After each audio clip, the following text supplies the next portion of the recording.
আসসালামু আলাইকুম রহমতুল্লাহি বারকাতু। আলহামদুলিল্লাহ, 3-4 দিন বাড়িতে ছিলাম। বাবা মার সাথে দেখা করতে মাদারীপুর গিয়েছিলাম।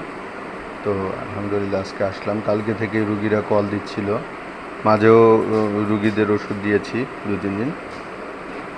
আজকে যে রুগী আসছে, কালকে সে আসতে চেয়েছিল, তো আজকে আসছে। মোসাম্মদ দালিয়া, 589 নম্বর সিরিয়াল। আলহামদুলিল্লাহ, ইনি গত মাসে ওষুধ নিয়েছে, এখন খুব ভালো বোধ করতেছে। হ্যাঁ, যেমন ধরুন, তার মেয়েকে পাঠিয়েছিল, একটা লাইভও করেছি, আপনারা দেখে থাকবেন আজকের দিনে। তো তার মেয়ে আসছিল, তো তার অনেকগুলো সমস্যা, হ্যাঁ, বাত ব্যথা, হাত পায়ে রক্ত টানা, শক্তিহীনতা, কোমরে রক্ত টানা, মাংসপেশি ব্যথা, হ্যাঁ, মাথায় বাড়ি মারে এরকম টনটন করে, হাঁটা চলায় ঘুমে বাত ব্যথা, ঠান্ডায় গরমে বৃদ্ধি, ডান কাঁধে মাংসপেশির ব্যথা, এইটা আলহামদুলিল্লাহ কমেছে বলল। ব্যথা ট্যাথাও একটু কমেছে, হাঁটু ফোলা এটাও একটু কমেছে। আর্টিকা দিয়েছি। তারপরে মানসিক চিন্তাভাবনা, স্নায়বিক দুর্বলতা, ক্লিনিকাল দিয়েছি। ঘুমের সমস্যা, কফিয়া, এটা আগে দেয়নি, আজকে দিলাম। তো সাথে গ্যাসের সমস্যা, এটা নতুন করে আজকে বলল। আগে ছিল 6-9, দেখেন ওষুধ নিয়েছিল, আলহামদুলিল্লাহ আজকে 4-9। তো আজকে আবার এই গ্যাসের সমস্যা আছে, টয়লেটে একটু সমস্যা আছে, কোমরে ব্যথা, পায়ের তলায় একটু ব্যথা করে। তো অনেকগুলো ওষুধ হয়ে যায়। তো 10টা ওষুধ আমি অ্যাপ্লাই করেছি আলহামদুলিল্লাহ।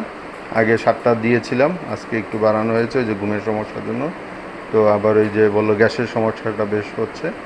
তো আলহামদুলিল্লাহ রুগী একটু ভালো বোধ করতেছে বিধায় আবার তার মেয়ে এসে ওষুধ নিল। সাথে আমাদের দোতলা সাইদ আলী ভাই, তার গ্যাসের সমস্যা ওষুধ নিল। তার জামার জন্য ওষুধ দিতে বলল, পায়ের নিচে প্যারাক বিঁধেছে। আমার ছেলের কানের সমস্যা আল্লাহর রহমতে অনেকটা কমেছে। তারপরে আবার 2টা ওষুধ অ্যাড করলাম। পুজ পড়া, পানি পড়া একটু বন্ধ হয়েছে, আর একটু ব্যথা বধির মানে একটু কম কম শোনা ভাব, এটার জন্য ওষুধ দিলাম। এরপর আমাদের পাশের বাসার কাকি, উনিও ওষুধ নিলেন। হ্যাঁ, তার একটু গোটা মানে ডান পায়ে ব্যথা, অবশ ভাব, পিচ করে মনে হয় সেক দিলে ভালো হয়। হ্যাঁ, তো তার মায়েরও রয়েছে, এটা বংশ বৈশিষ্ট্য। আবার একটা গোটা হয়েছে, সেটার ওষুধ দিলাম। আর সাথে মেদ কমার জন্য তিনি রেগুলার নিয়মিত ওষুধ খান এবং খেয়ে ভালো বোধ করতেছেন আলহামদুলিল্লাহ। সাথে তার ছেলের একটু আঁচিল আছে, হ্যাঁ, আঁচিলের ওষুধ নিচ্ছে, মুখো, ঘাড়ে, বুকে কলমের ডগার মতো। হ্যাঁ, তো আলহামদুলিল্লাহ। তো আলহামদুলিল্লাহ 6-7 জন রুগীর ওষুধ দেওয়া হলো। সবাই দোয়া করবেন, সবাই যেন ভালো থাকে, সুস্থতা নিয়ামত আল্লাহ